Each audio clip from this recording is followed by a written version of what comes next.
नमस्कार, मैं कुलदीप आप सभी का स्वागत करता हूं टॉपर्स क्लब आईएएस एकेडमी में। जैसा कि श्रृंखला चल रही है हमारी प्रश्नों की, और श्रृंखला में आज हम करेंगे श्रृंखला संख्या 3, जिसमें बहुत महत्वपूर्ण क्वेश्चन रहेंगे आप सभी के लिए, आरओ एआरओ एग्जाम के लिए, एपीओ एग्जाम के लिए और अदर वनडे एग्जाम्स के लिए। ठीक है, तो श्रृंखला को शुरू करते हैं और सबसे पहला क्वेश्चन हम लेते हैं। सबसे पहला क्वेश्चन हम देखेंगे तो क्वेश्चन कह रहा है निम्नलिखित कथनों पर विचार करें। अच्छा, मैंने कोशिश की है यहाँ पर कि अधिक से अधिक स्टेटमेंट वाले क्वेश्चनों को लिया जा सके, जिसमें कम क्वेश्चनों के साथ में हम अधिक दायरे को कवर कर सकें, और इस तरीके के क्वेश्चन आपके लिए बहुत बेनिफिट होते हैं। आप लोग बचते हैं इस तरीके के क्वेश्चन से, लेकिन इस तरीके के क्वेश्चन सॉल्व करने से आप एक क्वेश्चन नहीं 4-5 क्वेश्चन एक साथ सॉल्व करते हैं। तो इस तरीके के क्वेश्चन से डरिए नहीं, बल्कि इसको करिए। देखिए क्या कह रहा है, निम्नलिखित कथनों पर विचार करें। ब्रिटेन की महारानी विक्टोरिया ने 1600 में ईस्ट इंडिया कंपनी की स्थापना की।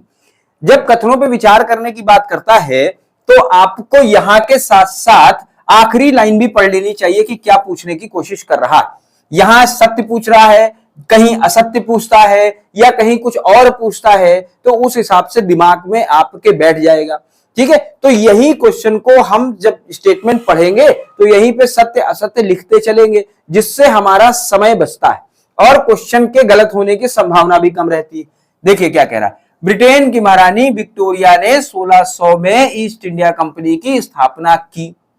हमें पता है कि ईस्ट इंडिया कंपनी की स्थापना तो 1600 में हो रही, ठीक है, जिसे हम इंडियन ईस्ट इंडिया कंपनी के नाम से जान रहे हैं। लेकिन क्या उस समय रानी विक्टोरिया थी? इस पे भी ध्यान देने योग्य बात है। उस समय की रानी विक्टोरिया नहीं थी, उस समय की रानी थी एलिजाबेथ रानी थी उस समय की। तो इसका मतलब ये स्टेटमेंट हमारा क्या हो गया? असत्य हो गया, यानी गलत हो गया। इस तरीके से क्वेश्चन करिए आप। ठीक है, हमेशा अंतिम लाइन को ध्यान में रखते हुए सही और गलत का निशान लगाते चलेंगे तो आपके क्वेश्चन गलत होने की संभावना, गोला गलत भरने की संभावना कम हो जाएगी। ठीक, आगे बढ़िए। इस कंपनी के कुल 217 भागीदार थे। पार्टनर्स की बात कर रहा है, हमें पता है ये प्राइवेट फर्म थी और इसके 217 भागीदार होंगे। तो ये भी स्टेटमेंट क्या है हमारा? सही है ये स्टेटमेंट। आगे देखिए, कंपनी की शुरुआती पूंजी क्या कह रहा है? पूंजी 30,133 डॉलर थी, यानी 30,133 डॉलर। अब यहां देखिए बहुत माइन्यूट सा खेल किया गया है, डॉलर नहीं है, ये क्या है? पाउंड है। ये क्या है? पाउंड है। ठीक, तो ये भी स्टेटमेंट क्या हो जाएगा? गलत हो जाएगा। उसके बाद अगला देखिए, कंपनी का सारा प्रशासन एक परिषद को सौंप दिया गया जिसमें कुल 26 सदस्य थे। अब आप लोगों ने जब किताब पढ़ा होगा तो उसमें 24 सदस्य लिखा होगा, तो यहां आपके गलत होने की संभावना ज्यादा हो जाती है, क्योंकि पूछ क्या रहा है? कुल। अब कुल में कौन कौन से हैं? देखिए, एक तो है गवर्नर, एक कौन है? गवर्नर है, और एक है उप गवर्नर, उप गवर्नर। तो ये 2 हो गए, प्लस 24 और हो गए, तो 24, 25, 26, तो कुल कितने हो गए? 26। तो सही कहने की कोशिश कर रहा है, यानी ये स्टेटमेंट भी क्या हो जाएगा? सही हो जाएगा। अब गलत कौन कौन से हुए? पहला गलत, तीसरा गलत, दूसरा सही और चौथा सही। पूछ क्या रहा है? सत्य, तो दूसरा और चौथा, तो दूसरा और चौथा ऑप्शन नंबर सी हमारा क्वेश्चन के हिसाब से सही हो जाएगा। ठीक, आगे बढ़िए। जब आप आगे बढ़ेंगे तो अगला क्वेश्चन क्या कहता है? अगला क्वेश्चन कह रहा है निम्नलिखित कथनों पर विचार करें। जैसा कि हमने कहा कि सारे के सारे क्वेश्चन कैसे रहेंगे? स्टेटमेंट वाले हम लेंगे। स्टेटमेंट वाले क्वेश्चन से हमारा फायदा ये होता है कि हम एक साथ कई ढेर सारे क्वेश्चन कर पाएंगे। ठीक, आगे बढ़े, पढ़िए क्या बताने की कोशिश कर रहा है। अब आप पढ़िए मेरे साथ साथ। 1726 के राजलेख द्वारा कोलकाता, मुंबई, मद्रास में प्रशासनिक राज्यपालों तथा उनकी परिषदों को अब विधि बनाने की शक्ति प्रदान की गई। किस राजलेख द्वारा है? तो 1726 के राजलेख द्वारा है। बहुत कम किताबों में ये राजलेख, ये इंडिया नहीं आया था, इसलिए ये राजलेख बहुत कम किताबों में लिखा होता है। आपके किताब में शुरुआत कहां से होती है? 1773 के चार्टर एक्ट, रेगुलेटिंग एक्ट। जिस चार्टर हमने इसलिए कहा क्योंकि है राजलेख ही, उसे रेगुलेटिंग एक्ट बोलते हैं। ठीक है, 1773 का जो राजलेख है उसे रेगुलेटिंग एक्ट बोलते हैं। ठीक है, उसका नाम है चार्टर है। चार्टर का मतलब होता है राजलेख। तो 1726 की यहां बात कर रहा है, ये भारत नहीं आया जैसा कि हमने बताया।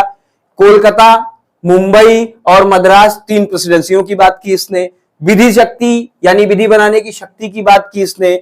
बिल्कुल सत्य है ये स्टेटमेंट।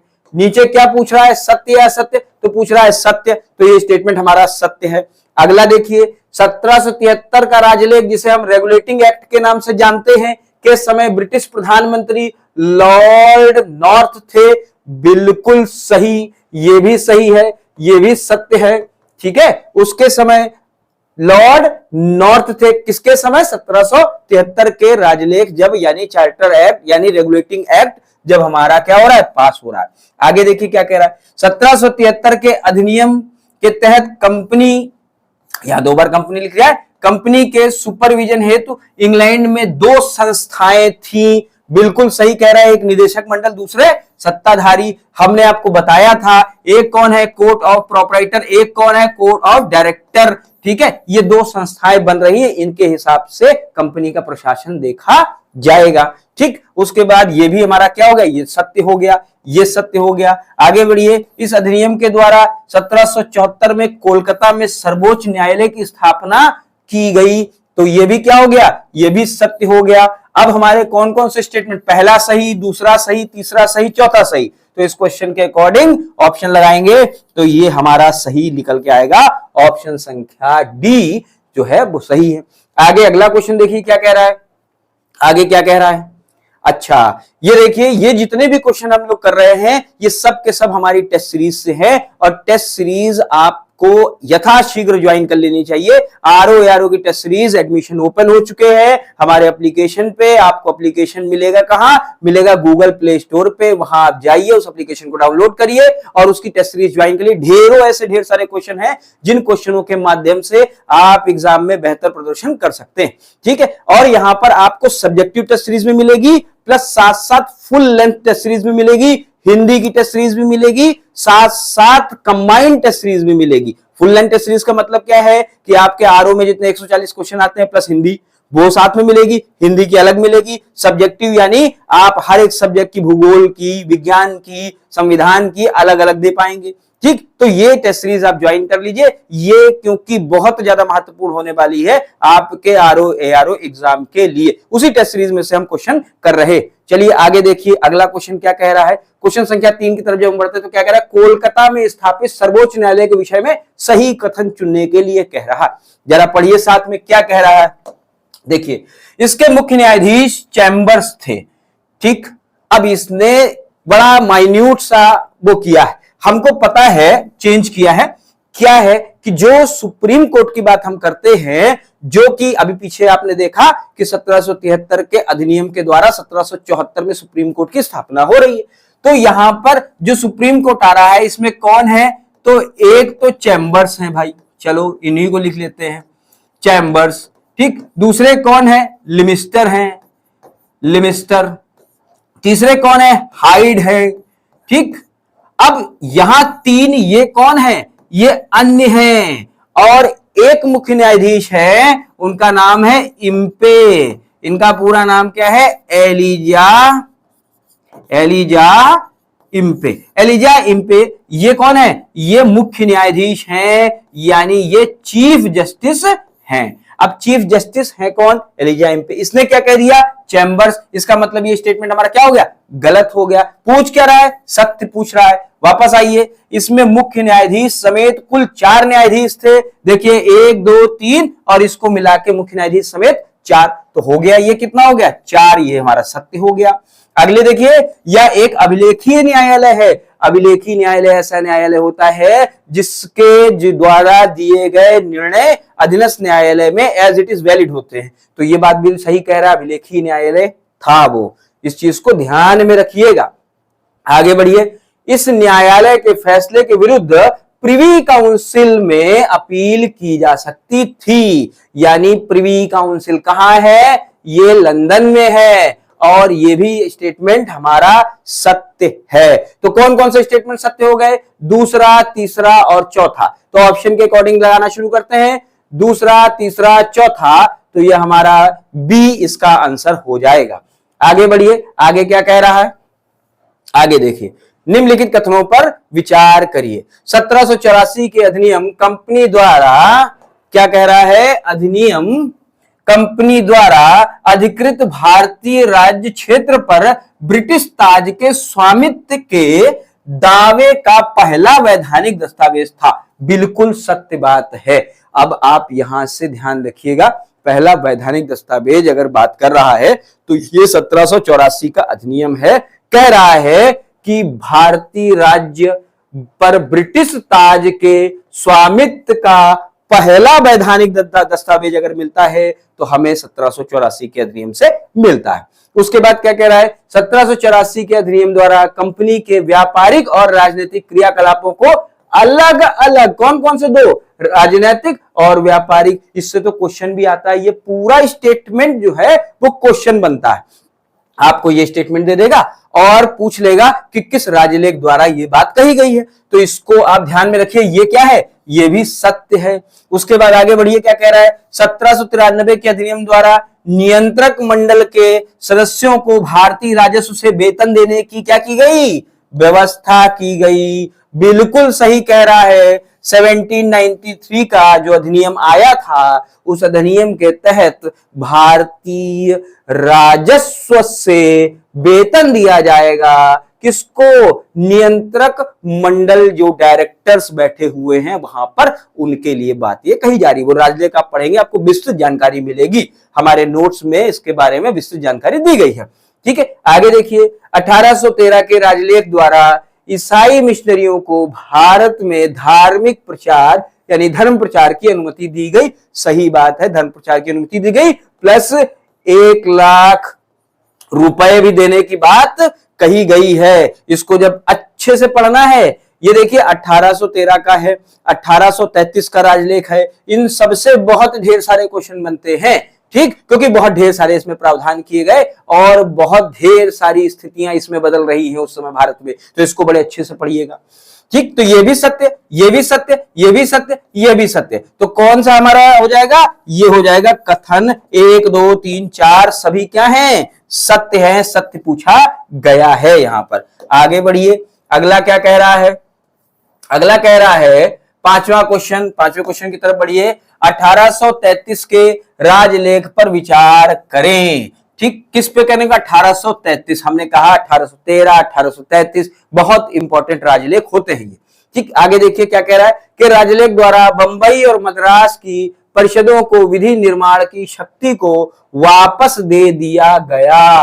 तो ये दे दिया गया नहीं है, यहां पर है कि वापस ले ली गई है। भाई, दी तो गई थी पहले, ठीक, तो इसको ध्यान में रखिएगा, यानी स्टेटमेंट क्या हो जाएगा? गलत हो जाएगा। आगे देखिए, 1833 के राजलेख द्वारा गवर्नर जनरल की परिषद में विधि सदस्य के रूप में चौथे विधि सदस्य को शामिल किया गया। ये तो पूरा क्वेश्चन है अपने आप में, कई बार ऐसे क्वेश्चन आए हैं। पूछता है किस अधिनियम के द्वारा गवर्नर जनरल की परिषद में एक विधि सदस्य का प्रावधान किया गया? तो क्या कह रहे हैं? क्या कहेंगे आप? आंसर क्या हो जाएगा? 1833। ये क्या है? सत्य है हमारा स्टेटमेंट। अगला स्टेटमेंट क्या कह रहा है? 1833 में लॉर्ड मैकाले की अध्यक्षता में 4 सदस्यीय प्रथम विधि आयोग, देखिए बहुत बढ़िया क्वेश्चन आए हुए हैं, यहां से क्वेश्चन यहीं से जनरेट हुए हैं। देखिए कैसे क्वेश्चन है।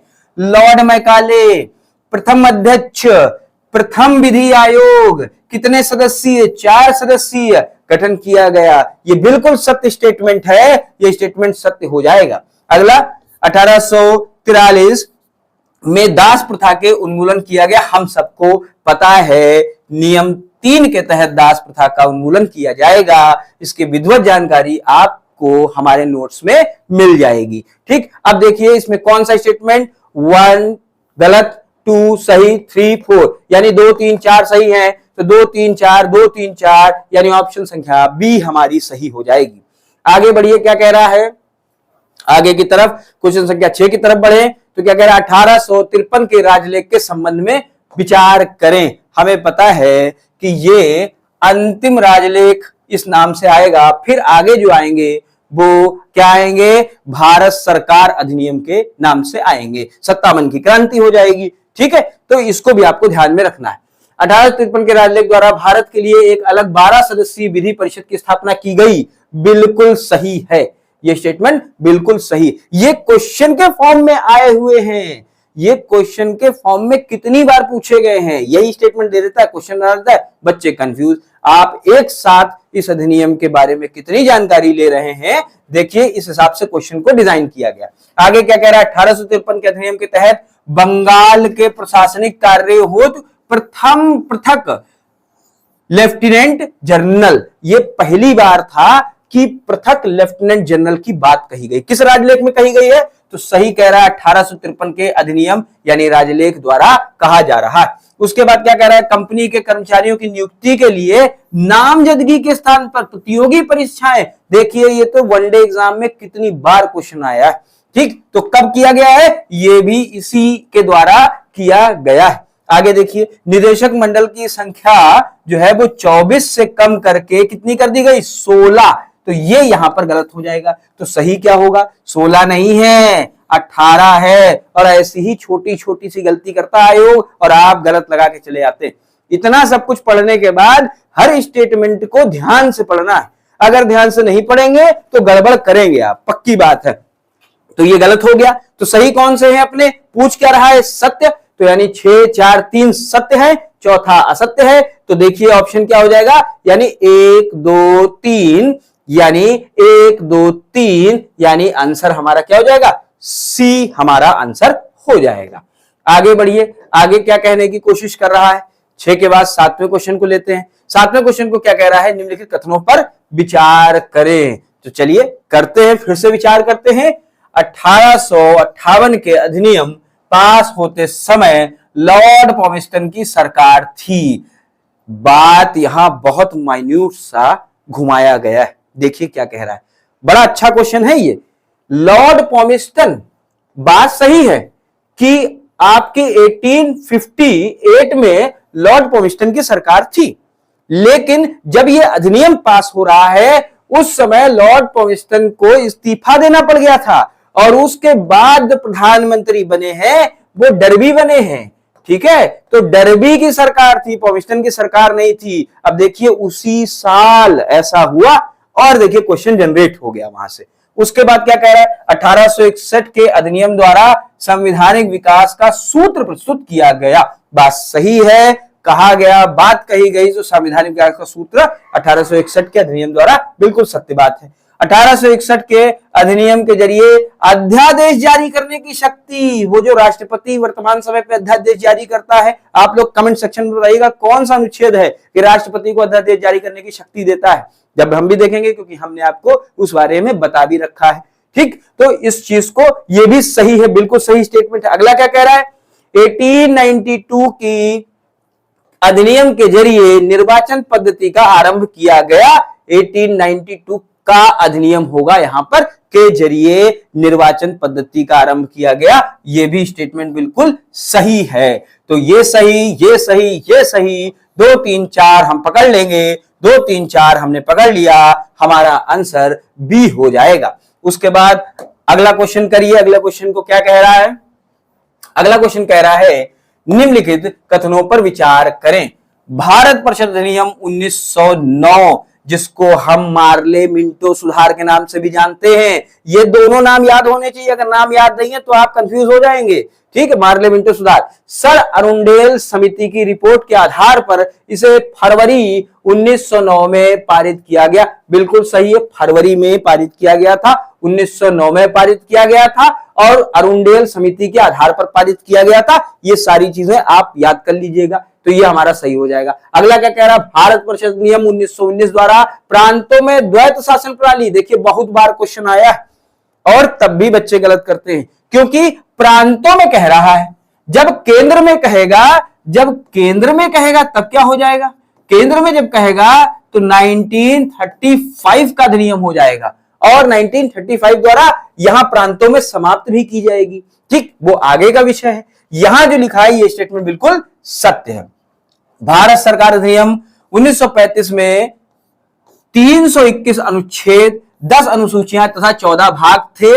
ये आप बिल्कुल सत्य है, जब आप भारत सरकार अधिनियम 1935 पढ़ेंगे तो उसमें बता रहा है 321 अनुच्छेद हैं, 10 अनुसूचियां हैं, 14 भाग हैं। ठीक है, उस समय जब आप पढ़ेंगे। ठीक, तो यहां देखिए अगला क्या कह रहा है, अप्रैल 1935 को प्रांतीय स्वायत्तता लागू कर दी गई।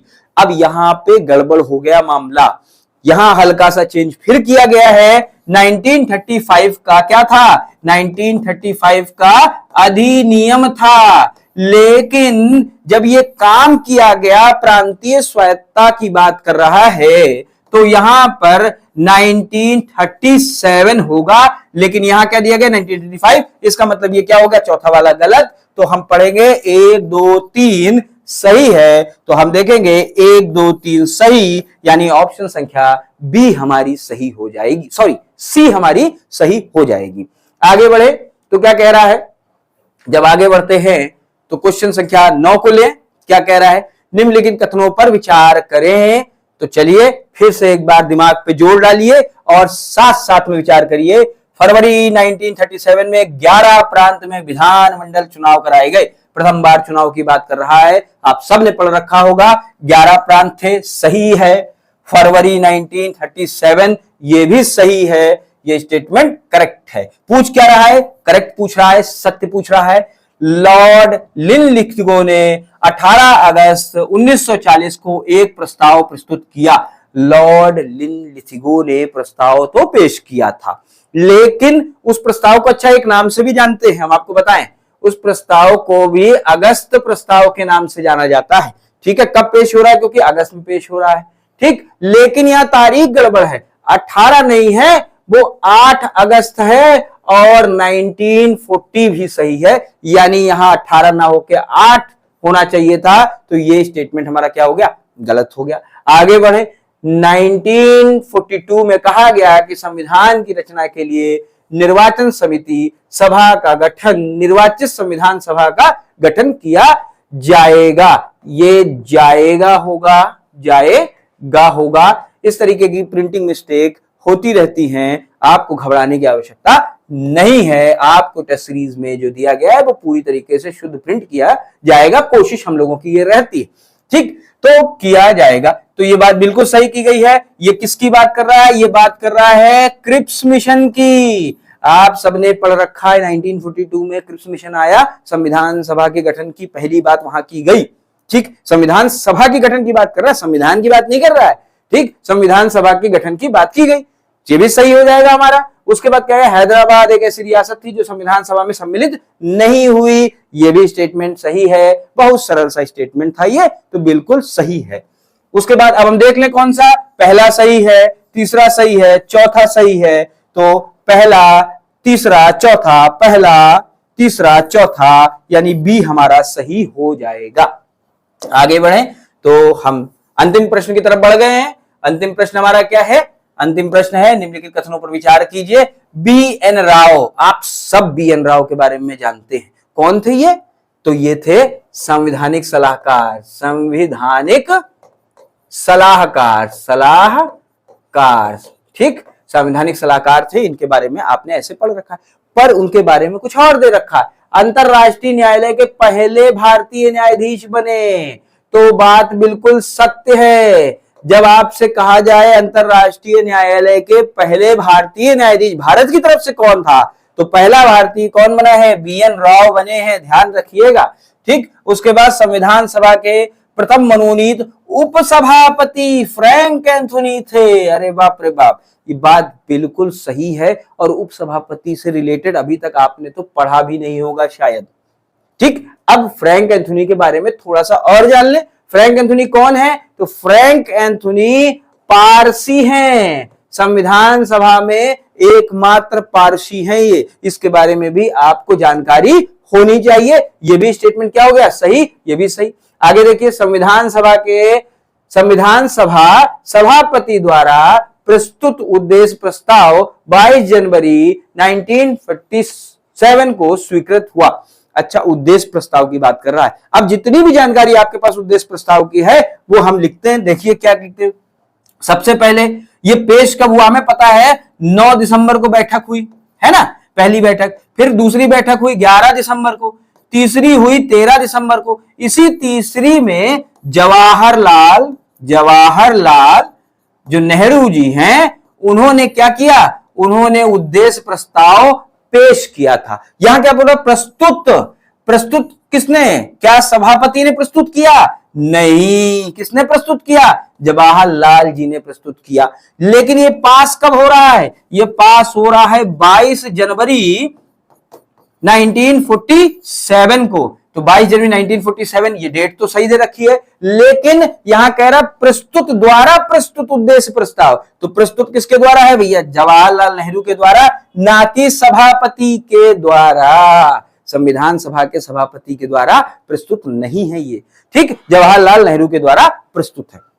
आगे देखिए क्या कह रहा है, यानी ये स्टेटमेंट हमारा गलत हो गया। प्रारूप समिति का गठन 29 अगस्त 1947 को किया गया। हम सभी को पता है प्रारूप समिति, जिसके अध्यक्ष कौन थे? डॉक्टर BR अम्बेडकर थे। वो गठन कब किया गया? 29 अगस्त 1947। ये डेट याद कर लीजिएगा, बहुत बार सीधे स्टेटमेंट में देके डेट पूछ लेता है, ठीक। तो इस चीज को ध्यान से रखिएगा आप। ये भी सत्य है हमारा। तो कौन सा सही हो गया? 1 सही, 2 सही, 4 सही। तो 1 सही, 2 सही, 4 सही, यानी आंसर क्या हमारा हो जाएगा? सी हमारा सही आंसर हो जाएगा। जब अब यहां तक के हमने 10 क्वेश्चन किए, आपको बहुत ही अच्छा लगा होगा ये 10 क्वेश्चन करके, अगर आपने पूरा वीडियो देखा है तो, ठीक है। अगर इसके अब यहां पर आपको किसी भी प्रकार के कांटेक्ट या फिर किसी भी प्रकार की सलाह या फिर शिकायत है तो आप कांटेक्ट कर सकते हैं दिए गए नंबरों पर, जिसके लिए हम आपके लिए बेहतर चीजें कर सके, ठीक है। अगर आप हमारा जो वीडियो है वो YouTube पे देख रहे हैं तो लाइक एंड सब्सक्राइब करिएगा। साथ ही साथ टेस्ट सीरीज जरूर ज्वाइन कर लीजिएगा, क्योंकि टेस्ट सीरीज में ये जो 10 क्वेश्चन थे वहां काफी ढेर सारे क्वेश्चन कराए जाएंगे, जो कि आपके एग्जाम को पूरी तरीके से क्वालिफाई करने के लिए बहुत ज्यादा मदद देंगे, ठीक है। चलिए मिलते हैं श्रृंखला की चौथी सीरीज में अगले वीडियो के साथ में। तब तक के लिए नमस्कार।